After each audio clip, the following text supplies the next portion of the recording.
ಕೋಣಕ್ಕಾಗಿ ಆಂಧ್ರ ಕರ್ನಾಟಕ ಗಡಿ ಗ್ರಾಮಗಳ ಸಂಘರ್ಷ ಇನ್ನೂ ನಿಂತಿಲ್ಲ. ಒಂದು ಕೋಣ, ಎರಡು ರಾಜ್ಯದ ಎರಡು ಗ್ರಾಮಗಳ ಕದನಕ್ಕೆ ಹೊಸ ಟ್ವಿಸ್ಟ್ ಸಿಕ್ಕಿದೆ. ತಾನಾಗಿಯೇ ಬೊಮ್ಮನಹಾಳು ಗ್ರಾಮಕ್ಕೆ ಕೋಣ ಬಂದಿದೆ. ದಿಢೀರಂತ ಕರ್ನಾಟಕದ ಬೊಮ್ಮನಹಾಳದಲ್ಲಿ ಕೋಣ ಪ್ರತ್ಯಕ್ಷ ಆಗಿದೆ. ಕೋಣದ DNA ಟೆಸ್ಟ್ ಪ್ರಮಾಣಕ್ಕೆ ಮುಂದಾಗಿದ್ದಾರೆ ಗ್ರಾಮಸ್ಥರು. ಕೋಣಕ್ಕಾಗಿ ಎರಡು ರಾಜ್ಯಗಳ ಎರಡು ಗ್ರಾಮಗಳ ಮಧ್ಯೆ ಗಲಾಟೆ ಆಗ್ತಾ ಇತ್ತು. ಇದನ್ನು ನ್ಯೂಸ್ ಫಸ್ಟ್ ವರದಿ ಮಾಡಿತ್ತು. ಇದೀಗ ಬೊಮ್ಮನಹಾಳು ಗ್ರಾಮದಲ್ಲಿ ಹರಕೆ ಕೋಣ ಪ್ರತ್ಯಕ್ಷ ಆಗಿದೆ. ಹೇಗೆ ಬಂತು ಅಂತ ಗೊತ್ತಿಲ್ಲ, ಆದರೆ ಕೋಣ ಊರಿಗೆ ಬಂದಿದೆ.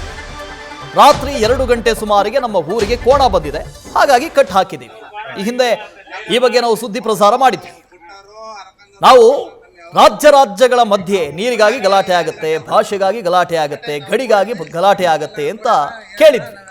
ಆದರೆ ಇಲ್ಲಿ ಹರಕೆ ಬಿಟ್ಟ ಕೋಣಕ್ಕಾಗಿ ಗಲಾಟೆ ಆಗ್ತಾ ಇತ್ತು. ಆಂಧ್ರದ ಗಡಿಭಾಗದ ಒಂದು ಗ್ರಾಮ, ಕರ್ನಾಟಕದ ಗಡಿಭಾಗದ ಒಂದು ಗ್ರಾಮ. ನಾವು ಬಿಟ್ಟಂತ ಹರಕೆ ಕೋಣ ಇದು ಅಂತ ಒಬ್ರು, ನಾವು ಬಿಟ್ಟಂತ ಹರಕೆ ಕೋಣ ಅಂತ ಮತ್ತೊಬ್ರು.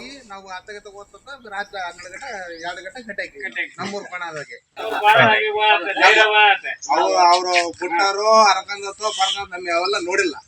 ನಾವು ರಾತ್ರಿ 2 ಗಂಟೆಗೆ ಬಂದಿದ್ದು ಕಟ್ಟಾಗಿ ನಾವು ನೋಡಿದ್ವಿ. ಹೆಣ್ಮಕ್ಳೆಲ್ಲ ನೋಡ್ಯಾರ, ಹೇಳ್ಯಾರ, ನಾವೆಲ್ಲ ಜನ ಕಲ್ತಿ ಕಟ್ಟಾಗಿ ನಮ್ಮೂರ್ ಕೋಣ ನಮ್ಮೂರಿಗೆ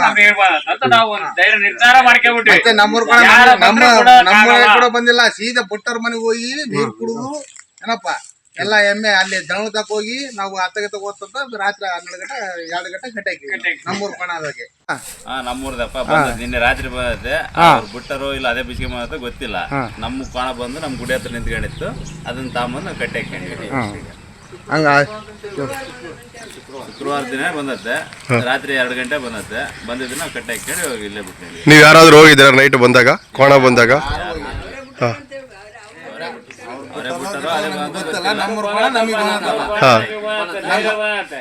ಅವರು ಬುಟ್ಟರು ಹರಕಂದತ್ತು ನಮ್ಗೆ ಅವೆಲ್ಲ ನೋಡಿಲ್ಲ. ನಾವು ರಾತ್ರಿ ಶಿವಾನಂದ್ ಇದ್ರ ಬಗ್ಗೆ ಹೆಚ್ಚಿನ ಡೀಟೇಲ್ಸ್ ಅನ್ನು ಕೊಡ್ತಾ ಹೋಗ್ತಾರೆ. ಲೈವ್ ನಲ್ಲಿ ಜಾಯಿನ್ ಆಗ್ತಾ ಇದ್ದಾರೆ ಶಿವಾನಂದ್. ಕೊನೆಗೂ ಬೊಮ್ಮನಹಾಳು ಗ್ರಾಮಕ್ಕೆ ಬಂದು ತಲುಪಿದೆ ಕೋಣ. ಅಲ್ಲಿಗೆ ಮುಗೀತಾ? ಸುಖಾಂತ್ಯನ ಇದು ಹೇಗೆ? ವಾಸುದೇವ್, ಮುಖ್ಯವಾಗಿ ಹರಕೆ ಕೋಣಕ್ಕಾಗಿ ಎರಡು ರಾಜ್ಯಗಳ ಗಡಿ ಗ್ರಾಮಸ್ಥರು ಜಿದ್ದಾಜಿದ್ದಿಯನ್ನು ನಡೆಸ್ತಾ ಇದ್ರು. ಅಂದರೆ ಕರ್ನಾಟಕದ ಬೊಮ್ಮನಹಾಳು ಗ್ರಾಮ, ಅಂದರೆ ಆಂಧ್ರದ ಗಡಿ ಭಾಗದಲ್ಲಿ ಇರ್ತಕ್ಕಂಥ ಮೆದೆಯಾಳ ಗ್ರಾಮಸ್ಥರು ಕೂಡ ಒಂದು ಕೋಣದ ವಿಚಾರವಾಗಿ ಸಾಕಷ್ಟು ಒಂದು ರೀತಿಯಾದಂಥ ಫೈಟನ್ನು ನಡೆಸ್ತಾ ಇದ್ರು. ಈ ಒಂದು ವಿಚಾರವನ್ನ ನಿನ್ನೆ ನ್ಯೂಸ್ ಫಸ್ಟ್ ವರದಿ ಕೂಡ ಮಾಡಿತ್ತು. ಈ ಬೆನ್ನಲ್ಲಿ ಈಗ ಬೊಮ್ಮನಹಾಳು, ಅಂದರೆ ಕರ್ನಾಟಕದ ಬೊಮ್ಮನಹಾಳು ಗ್ರಾಮಕ್ಕೆ ಈಗ ಏಕೈಕಿ ಕೋಣ ಕೂಡ ಪ್ರತ್ಯಕ್ಷ ಆಗಿರುವಂಥದ್ದು. ಅಂದರೆ ಈ ಒಂದು ಕೋಣ ಹರಕೆಗಾಗಿ ಬಿಟ್ಟಂತ ಈ ಒಂದು ಕೋಣ ಅಂದರೆ ದೇವರಿಗಾಗಿ ಹರಕೆಗಾಗಿ ಬಿಟ್ಟಿದ್ದೇವೆ, ಹಾಗಾಗಿ ಆ ಒಂದು ಕೋಣ ನಮ್ಮೂರಿಗೆ ಸೇರಿದ್ದು ಅನ್ನುವಂಥ ಒಂದು ನಿಟ್ಟಿನಲ್ಲಿ ಆಂಧ್ರದ ಮೆದೆಹಾಳು ಗ್ರಾಮಸ್ಥರು ಕೂಡ ಪಟ್ಟನ್ನ ಹಿಡಿದಿದ್ರು. ಇದಾದ ನಂತರ ಏನು ಶತಾಯಗತವಾಗಿ ಈ ಒಂದು ಕೋಣ ನಮಗೆ ಸೇರಿದ್ದು ಅನ್ನುವಂಥ ಒಂದು ನಿಟ್ಟಿನಲ್ಲಿ ಕರ್ನಾಟಕದ ಬೊಮ್ಮನಹಾಳು ಗ್ರಾಮಸ್ಥರು ಕೂಡ ತೀವ್ರ ಒಂದು ಪೈಪೋಟಿಗೂ ಕೂಡ ನಡೆಸ್ತಾ ಇದ್ರು. ಆದ್ರೆ ಈ ಒಂದು ಕೋಣದ ವಿಚಾರವನ್ನ ನ್ಯೂಸ್ ಫಸ್ಟ್ ಏನು ಎರಡೂ ರಾಜ್ಯಗಳ ಅಂದ್ರೆ ಎರಡೂ ಗ್ರಾಮಗಳಿಗೆ ತೆರಳಿ ಆ ಒಂದು ಗ್ರೌಂಡ್ ರಿಪೋರ್ಟ್ ಮಾಡಿಸುವಂತ ಒಂದು ಕೆಲಸವನ್ನ ನ್ಯೂಸ್ ಫಸ್ಟ್ ನಿನ್ನೆ ಕೂಡ ಮಾಡಿತ್ತು. ಹಾಗಾಗಿ ಇವತ್ತು ನಿನ್ನೆ ತಡರಾತ್ರಿ ಏಕೈಕಿ ಆ ಕೋಣ ಏನು ಆಂಧ್ರದಲ್ಲಿ ಕಟ್ಟಿ ಹಾಕಿದಂತ ಕೋಣ ಈಗ ಬೊಮ್ಮನಹಾಳು ಗ್ರಾಮಕ್ಕೆ ಬಂದು ತಲುಪಿರುವಂತದ್ದು. ಹಾಗಾಗಿ ಆ ದೇವರ ಗುಡಿ ಮುಂದೆ ಬಂದು ನಿಂತಂತ ಅಂದ್ರೆ ಬೊಮ್ಮನಹಾಳದ ಸುಂಕಲಮ್ಮ ದೇಗುಲ ಬಳಿ ನಿಂತಂತ ಆ ಒಂದು ಕೋಣವನ್ನ ಈಗ ಬೊಮ್ಮನಹಾಳು ಗ್ರಾಮಸ್ಥರು ಕೂಡ ಕಟ್ಟಿ ಹಾಕಿರುವಂತದ್ದು. ಈ ಒಂದು ಯಾವುದೇ ಕಾರಣಕ್ಕೂ ಕೂಡ ಈ ಒಂದು ಕೋಣವನ್ನ ನಾವು ಬಿಟ್ಟು ಕೊಡುವುದಿಲ್ಲ ಅನ್ನುವಂಥ ಒಂದು ನಿಟ್ಟಲ್ಲಿ ಈಗಾಗಲೇ ಬೊಮ್ಮನಹಾಳು ಗ್ರಾಮಸ್ಥರು ಕೂಡ ಮಾತನ್ನ ಹೇಳ್ತಿರುವಂತದ್ದು. ಒಂದ್ ಕಡೆ ಏನು ಜನವರಿ 21ರಂದು ಎರಡೂ ಗ್ರಾಮಗಳಲ್ಲಿ ಆ ಒಂದು ದೇವಿ ಜಾತ್ರೆ ನಡೆಯುತ್ತೆ. ಆ ಒಂದು ದೇವಿ ಜಾತ್ರೆಯ ಮೆರವಣಿಗೆ ವಿಚಾರವಾಗಿ ಈ ಒಂದು ಕೋಣವನ್ನ ಕಳೆದ ಹಲವು ವರ್ಷಗಳ ಹಿಂದೆ ಬಿಟ್ಟಿರುವಂತದ್ದು. ಈ ಒಂದು ಕೋಣದ ವಿಚಾರವಾಗಿ ಅಂದ್ರೆ ಸಾಕಷ್ಟು ಎರಡು ಗ್ರಾಮಗಳ ಮಧ್ಯೆ ಜಟಾಪಟಿ ಇತ್ತು. ಜೊತೆಗೆ ಈ ಒಂದು ಕೋಣಕ್ಕೆ ಅಂದ್ರೆ ಆಂಧ್ರದ ಏನು ಮೆದೆಹಾಳು ಗ್ರಾಮದಲ್ಲೂ ಕೂಡ ಆ ಒಂದು ತಾಯಿ ಎಮ್ಮೆ ಇರುವಂಥದ್ದು. ಹಾಗಾಗಿ ಮತ್ತೊಂದು ಭಾಗವಾಗಿ ಈಗ ಕರ್ನಾಟಕದ ಬೊಮ್ಮನಹಾಳು ಗ್ರಾಮದಲ್ಲೂ ಕೂಡ ಆ ಒಂದು ಕೋಣಕ್ಕೆ ತಾಯಿ ಇದೆ. ಹಾಗಾಗಿ ಈ ಒಂದು ಕೋಣ ನಮಗೆ ಸೇರಿದ್ದು ಅನ್ನುವಂಥ ಒಂದು ನಿಟ್ಟಿನಲ್ಲಿ ಎರಡೂ ಗ್ರಾಮಸ್ಥರು ಕೂಡ ಜಟಾಪಟಿಯನ್ನ ನಡೆಸ್ತಾ ಇದ್ರು. ಹಾಗಾಗಿ ಅಧಿಕಾರಿಗಳಿಗೆ ಎರಡೂ ರಾಜ್ಯದ ಅಧಿಕಾರಿಗಳಿಗೆ ಈ ಒಂದು ಕೋಣ ಯಾರಿಗೆ ಸೇರಿದ್ದು ಅನ್ನುವಂಥ ಒಂದು ನಿಟ್ಟಿನಲ್ಲಿ ಸಾಕಷ್ಟು ಒಂದು ತಲೆನೋವಾಗಿತ್ತು. ಹಾಗಾಗಿ ಆ ಒಂದು ಕೋಣ ಯಾರಿಗೆ ಸೇರಿದ್ದು ಅನ್ನುವಂಥ ಒಂದು ನಿಟ್ಟಿನಲ್ಲಿ ಸಾಕಷ್ಟು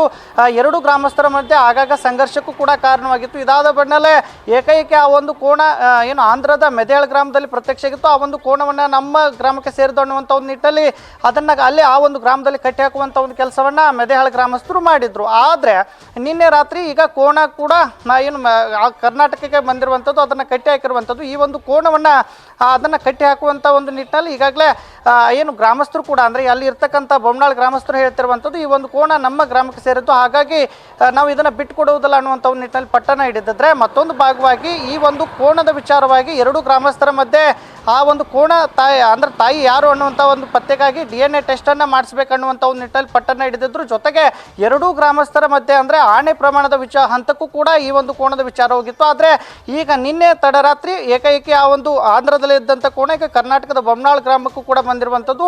ಈ ನಿಟ್ಟಿನಲ್ಲಿ ಮುಂದಿನ ತಿರುವು ಯಾವ ತರನಾಗಿ ಪಡೆದುಕೊಳ್ಳುತ್ತೆ ಅನ್ನುವಂಥದ್ದು ಕೂಡ ಈಗ ಕಾತುರತೆ ಇರುವಂಥದ್ದು. ಮತ್ತೊಂದು ಭಾಗವಾಗಿ ಈ ಒಂದೇ ಕೋಣ ಎರಡು ಗ್ರಾಮಕ್ಕೆ ಸೇರಿದು ಅನ್ನುವಂಥ ಒಂದು ನಿಟ್ಟಿನಲ್ಲಿ ಎರಡು ಗ್ರಾಮಸ್ಥರು ಅಂದರೆ ಎರಡೂ ರಾಜ್ಯದ ಗಡಿ ಗ್ರಾಮಸ್ಥರು ಕೂಡ ಪಟ್ಟಣ ಹಿಡಿದಿರುವಂಥದ್ದು. ಕಳೆದ 15 ದಿನಗಳ ಹಿಂದಷ್ಟೇ ಈ ಒಂದು ಕೋಣದ ವಿಚಾರವಾಗಿ ಎರಡು ಗ್ರಾಮಸ್ಥರ ನಡುವೆ ಸಂಘರ್ಷ ಕೂಡ ಆಗಿತ್ತು. ಆದರೆ ಯಾವುದೇ ಕಾರಣಕ್ಕೂ ನಾವು ಕೋಣವನ್ನು ಕರ್ನಾಟಕಕ್ಕೆ ಬಿಡುವುದಿಲ್ಲ ಅನ್ನುವಂಥ ಒಂದು ನಿಟ್ಟಿನಲ್ಲಿ ಮೆದೆಯಾಳ ಗ್ರಾಮಸ್ಥರು ಕೂಡ ಪಟ್ಟಣ ಹಿಡಿದಿದ್ರು. ಈಗ ಏಕಾಏಕಿ ಕರ್ನಾಟಕದಲ್ಲಿ ಈ ಒಂದು ಕೋಣ ಪ್ರತ್ಯಕ್ಷ ಆಗಿರುವಂಥದ್ದು. ಆದರೆ ಈ ಒಂದು ಘಟನೆ ಇಲ್ಲಿಗೆ ಶಾಂತ ಆಯ್ತಾ ಅಥವಾ ಮುಂದಿನ ಹಂತದಲ್ಲಿ ಅಧಿಕಾರಿಗಳು ಮಧ್ಯಸ್ಥಿಕೆ ವಹಿಸ್ತಾರಾ ಅನ್ನುವಂಥದ್ದು ಕೂಡ ಈಗ ಸಾಕಷ್ಟು ಕುತೂಹಲದ ಪ್ರಶ್ನೆ ಆಗಿರುವಂಥದ್ದು. Vasudev, thank you Shivanand. News first ನಿರ್ಭೀತಿಯಿಂದ ನಿಮ್ಮ ಪರವಾಗಿ.